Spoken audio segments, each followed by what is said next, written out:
Bismillahirrahmanirrahim. Assalamualaikum warahmatullahi wabarakatuh. Baik, kepada Bu dosen, pada kesempatan ini saya akan menyampaikan tanggapan saya terkait dengan diskusi 10.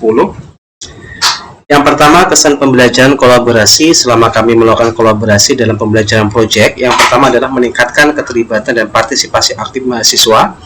Kemudian yang kedua adalah mengembangkan soft skill seperti komunikasi, negosiasi, dan kerja tim. Yang ketiga adalah memperkaya perspektif melalui pertukaran ide yang beragam. Dan yang terakhir adalah menciptakan lingkungan belajar yang lebih dinamis dan interaktif. Kemudian kendala yang kami hadapi dalam pembelajaran proyek ini, yang pertama adalah kesulitan mengatur waktu dan koordinasi di luar jam kuliah, karena kami memiliki kesibukan masing-masing. Kemudian untuk menemukan waktu yang sama-sama luang itu merupakan sesuatu yang sulit bagi kami. Kemudian yang kedua adalah perbedaan gaya belajar dan ekspektasi antar anggota, di mana ada gaya belajarnya yang auditori, ada juga pembelajaran yang visual dan kinestetik, sehingga kami juga harus menyamakan bagaimana perbedaan gaya belajar ini bisa terakomodir, sehingga pembelajaran kami untuk membuat sebuah proyek ini bisa berjalan dengan lancar. Yang ketiga adalah penilaian yang kurang adil jika hanya berfokus pada hasil akhir, dan yang terakhir adalah tantangan teknis, yaitu akses platform, konektivitas, kesiapan teknologi. Kemudian saran perbaikan untuk implementasi, yang pertama adalah definisikan peran dan tanggung jawab masing-masing anggota secara jelas. Jadi di awal kami membuat kesepakatan peran dan juga tanggung jawab masing-masing dari anggota kelompok. Kemudian yang kedua adalah sediakan template atau panduan kerja kolaboratif. Yang ketiga adalah desain tugas yang otentik dan memerlukan independensi nyata. Yang terakhir adalah sesuaikan kompleksitas dengan ukuran kelompok dan waktu tersedia. Kemudian soal yang kedua yaitu bagaimana kolaborasi antara artikel-artikel yang sudah ada dalam diskusi 10 tersebut. Yang pertama, saya mengumpulkan beberapa data dari negara Indonesia, Finlandia, Korea Selatan, Jepang, dan sekolah saya sendiri. Yang pertama saya bahas dari usia masuk sekolah, di mana Indonesia ini pada umumnya usia 6 tahun dapat 5,5 tahun dengan rekomendasi psikolog. Kemudian jika di Finlandia itu adalah 7 tahun untuk sekolah dasar yang baru mau masuk. Kemudian Korea Selatan 6-7 tahun, Jepang 6 tahun, dan di sekolah saya sendiri adalah 6 tahun. Kemudian durasi pendidikan dasar di Indonesia pada umumnya adalah 6 tahun di sekolah dasar, sedangkan di Finlandia adalah 9 tahun, itu di sekolah dasar dan juga menengah pertama. Kemudian Korea Selatan 6 tahun di sekolah dasar, Jepang 6 tahun di sekolah dasar, dan sekolah saya sendiri juga 6 tahun. Kemudian filosofi kurikulum di Indonesia secara umum berbasis kompetensi, ranking, dan ujian. Sedangkan di Finlandia itu berbasis kesetaraan, kolaborasi, dan pemecahan masalah.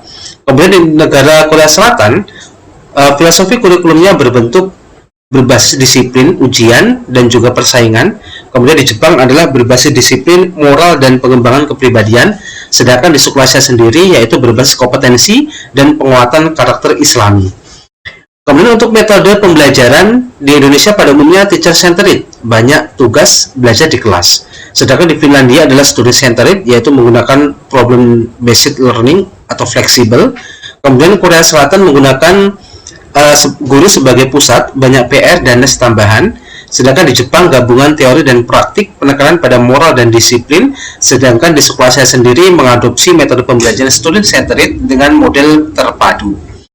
Kemudian untuk beban belajar dalam minggu, untuk di Indonesia pada umumnya kurang lebih adalah 40 jam, sedangkan di Finlandia hanya 30 jam, di Korea Selatan 35-40 jam termasuk dengan les, di Jepang 30 sampai dengan 35 jam termasuk kegiatan ekstra, sedangkan di sekolah saya sendiri untuk beban belajar per minggunya adalah kurang lebih 32 jam. Untuk sistem penilaian, yang pertama di Indonesia adalah menggunakan adanya ranking tinggal kelas ujian nasional. Ini kalau zaman dulu, kalau sekarang jadi menggunakan penilaian formatif sumatif ya, atau juga ada ANBK assessment. Kemudian di Finlandia tidak ada ranking, tidak ada tinggal kelas. Di Korea Selatan sistem ranking dan ujian ketat.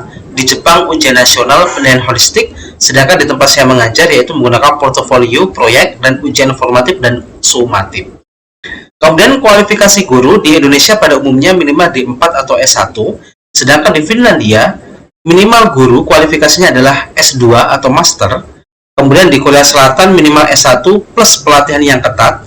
Kemudian di Jepang minimal S1 plus sertifikasi. Sedangkan di sekolah saya adalah minimal di 4 atau S1. Kemudian fasilitas pendukung di negara Indonesia pada umumnya terbatas, terutama di daerah-daerah tertinggal. Kemudian di Finlandia lengkap perpustakaan, wifi, makan siang gratis. Kemudian di Korea Selatan lengkap dengan teknologi yang canggih. Di Jepang lengkap laboratorium dan tempat olahraga. Di sekolah saya sendiri memadai untuk lab komputer sementara dan juga wifi. Kemudian untuk kurikulum pada pendidikan dasar di negara Indonesia ini biasanya kurikulumnya mengacu pada Kalistung, baca tulis hitung, agama, pendidikan Pancasila, IPA, IPS, seni budaya. Sedangkan di Finlandia fokus kurikulum pendidikan dasar adalah bahasa, sains, problem solving, keterampilan hidup, kolaborasi.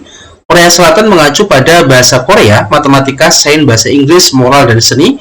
Di Jepang moral, bahasa Jepang, matematika, sains, seni, olahraga. Kemudian di sekolah saya sendiri adalah literasi digital, STEAM, bahasa Inggris, karakter, kewirausahaan. Kemudian keunggulan-keunggulan dan juga tantangan yang dihadapi oleh beberapa negara. Yang pertama berkaitan dengan pendidikan. Di Indonesia sendiri keunggulannya adalah muatan lokal dan budaya yang kuat. Tantangannya adalah beban tugas tinggi, kesenjangan fasilitas. Di Finlandia, keunggulannya adalah pendidikan inklusif, guru berkualitas tinggi. Tantangan yang dihadapi adalah tidak cocok diterapkan langsung di Indonesia karena perbedaan budaya dan tentunya kualitas dari sumber daya manusianya. Kemudian Korea Selatan, keunggulannya adalah disiplin tinggi, prestasi akademik gemilang. Tantangannya yang dihadapi adalah tekanan mental pada siswa. Di Jepang, keunggulannya adalah karakter kuat, teknologi maju. Tantangannya dihadapi adalah beban kurikulum yang padat. Sedangkan di tempat saya sendiri, untuk keunggulannya adalah kurikulumnya adaptif, penguatan karakter, pembiasaan Islami, terdapat target hafalan. Kemudian untuk tantangan yang dihadapi adalah keterbatasan sarana dibandingkan dengan sekolah-sekolah yang levelnya adalah internasional. Kemudian untuk rekomendasi pendidikan di Indonesia, yang pertama adalah mengurangi beban tugas dan lebih mengedepankan pembelajaran berbasis proyek seperti di Finlandia.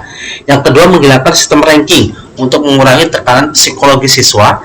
Yang ketiga, meningkatkan kualifikasi guru ke level S2 dengan pelatihan yang berkelanjutan.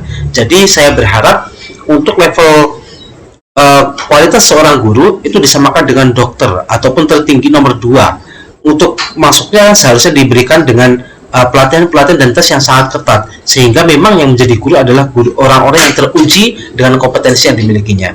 Kemudian yang keempat adalah memperbanyak metode problem solving dan kolaborasi dalam pembelajaran.